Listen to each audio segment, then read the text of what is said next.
High risk ప్రెగ్నెన్సీలో మనకు ఏదైనా ఒక రిస్క్ ఫ్యాక్టర్ ఉండడం వల్ల ఆ మదర్‌కి, బేబీకి హెల్త్‌కి ఎఫెక్ట్ అవుతుంది కాబట్టి అటువంటి సందర్భాల్లో బేబీ వెయిట్ ఎక్కువుంటుందా? తక్కువుంటుందా? అని మాట్లాడుకుంటే సో, ఈ బేబీ వెయిట్ అనేది ఒక రిస్క్ ఫ్యాక్టర్‌లో డిపెండ్ అవుతుంది. ఇప్పుడు మనము diabetes in pregnancy, hypertension in pregnancy, anaemia in pregnancy, twins in pregnancy ఇవన్నీ మనము హై రిస్క్ ఫ్యాక్టర్స్‌గా పరిగణిస్తాం. కానీ అన్ని సందర్భాల్లో వెయిట్ తక్కువ ఉండడం అనేది జరగదు. కొన్ని సందర్భాల్లోనే లో బర్త్ వెయిట్ అవ్వడం అని జరుగుతుంది.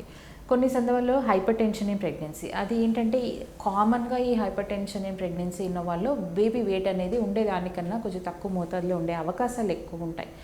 ఎందుకంటే ఈ బ్లడ్ ప్రెషర్ హై ఉన్నప్పుడు బేబీకి కరెక్ట్‌గా రక్త ప్రసరణ, ప్లాసెంటల్ వాస్కులర్ ప్రాబ్లమ్స్ ఉండే అవకాశం ఉంటుంది కాబట్టి రక్త ప్రసరణ సరిగా వెళ్ళక ఐయుజిఆర్ బర్త్ వెయిట్ సరిగా పెరగకపోవడం అనేది జరుగుతూ ఉంటుంది.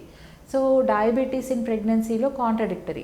దాంట్లో ఏంటంటే బేబీ ఉండే వెయిట్ కన్నా ఎక్కువ మోతాదులో ఉండవచ్చు, తక్కువ వెయిట్ కూడా ఉండవచ్చు. అంటే మైక్రోజోమిక్ బేబీ ఉండొచ్చు, ఐయుజిఆర్ బేబీ కూడా రావచ్చు.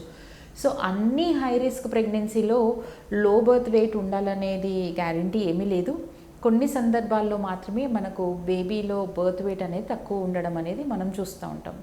సో ఎవరికైనా హై రిస్క్ ఫ్యాక్టర్స్ ఉన్నాయి అనేది మనకు ఫస్ట్ యాంటీనేటల్ విజిట్స్లో కానీ ఎర్లీ విజిట్స్లో కానీ తొందరగా డయాగ్నోస్ అయినప్పుడు దానికి తగిన ట్రీట్మెంట్ తీసుకోవడం ద్వారా మంచి న్యూట్రిషియస్ డైట్, హెల్తీ డైట్ ద్వారా కూడా చాలా వరకు ఈ ప్రాబ్లమ్స్ని మనము అరికట్టవచ్చు.